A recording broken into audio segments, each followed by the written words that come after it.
Hello, আসসালামু আলাইকুম। দেখুন আপনারা বাথরুমের কাজ সম্পূর্ণ কমপ্লিট হয়েছে। দেখুন, এটা হচ্ছে বাথটাব।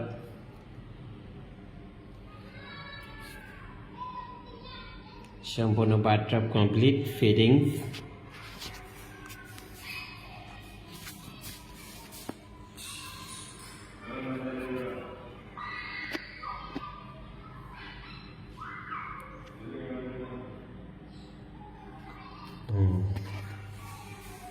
দেখুন, বাথটাব বসানো হয়ে গেছে, কমপ্লিট ফিটিংস। তারপরে দেখেন যে ঝর্ণার লাইন, স্লিং শাওয়ার, এর পাশ দিয়ে একটু ফুটিং